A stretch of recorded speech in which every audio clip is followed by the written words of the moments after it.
sama-sama saling support ya. Tapi setelah sampai di bandara kita pulang dengan mobil masing-masing, kita menuju rumah masing-masing gitu. Itu aja sih.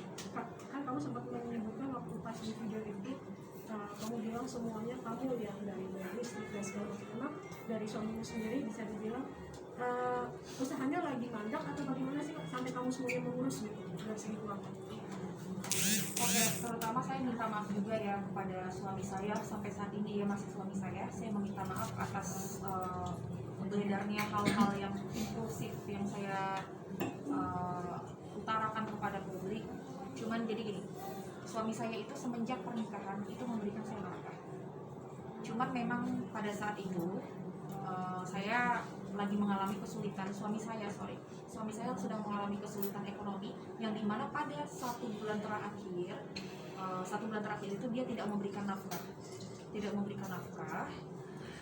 Yang saya sesali kenapa saya sampai bicara sedemikian pedesnya, sedemikian tidak layaknya saya berbicara kepada beliau, karena saya sakit hati. Maksudnya gini loh, kenapa pada saat kesulitan ekonomi saya tidak meminta apa-apa sebagai istri, saya menerima suami saya dalam keadaan apapun. Kenapa ada tindakan asusila itu gitu loh. Pada saat susah kenapa berbuat seperti itu loh, bahasa lebih mudah gitu.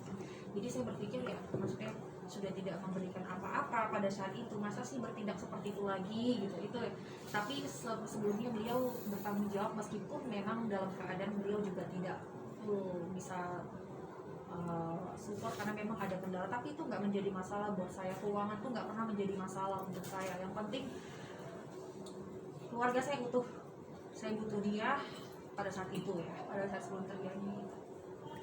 Mungkin terkait perceraian sendiri sudah didaftarkan di PA manakah, dan apakah sudah mantap untuk berpisah mungkin Kak? Sejauh ini insya Allah saya mantap buat berpisah, sudah didaftarkan ke PA Jaksel, yaitu mohon doa dan kekuatannya, karena berpisahnya juga ini nggak mudah gitu loh. Saya juga terseok-seok ini, mau mati rasanya saya mas, mau pisah sama suami saya kan saya sama dia. Mungkin kan nanti proses perceraian juga bakal ada mediasi ya Kak ya. Udah siap bertemu lagi dengan suami? Insya Allah sih ya, selalu siap terbuka buat dia. Tapi sejauh ini suami ada upaya mungkin menghubungi Mbak Clara untuk memperbaiki semuanya gitu, memperbaiki rumah tangga? Selalu ada, dia selalu menghubungi saya.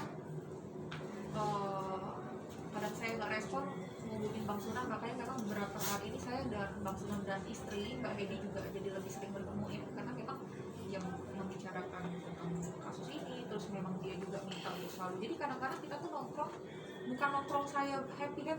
Kalau misalnya kadang bisa tangkap saya dengan Mas Sunan, dengan Mbak Hedi, kayak kemarin saya sampai di sini, diobrolin gitu loh. Ya kalau mau ketemu saya, komunikasi sama saya lewat Bang Sunan. Tapi kalau untuk kontekan, teleponan, hai, say hello, nggak ada. Tapi kalau untuk kontekan udah di Bang Sunan. Karena meskipun Bang Sunan ini kuasa hukum saya, beliau ini juga punya rasa kemanusiaan gitu loh. Maksudnya kasihan juga ini ada orang mau minta maaf gitu loh. Maafinlah Bang Sunan ini meskipun kuasa hukum, tetap support untuk kalau bisa seperti inilah gimana baiknya gitu. Karena ada kesedihan juga di benak beliau melihat kami terpisah itu ada. Sebelum ini kira-kira sempat ada gelagat atau seperti apa dari beliau, karena kan kejadiannya kalau dari tanggal di tengah-tengah bulan puasa ya, sama alasan udah nggak mau maafin lagi, itu apa sih? Justru nggak ada. Justru buat saya dia itu sosok suami yang sempurna, karena saya mencintai dia. Kenapa sempurna? Karena saya tidak melihat yang lain gitu loh. Maksudnya saya tidak bisa membandingkan dengan orang lain, makanya saya bilang dia sempurna. Tidak ada.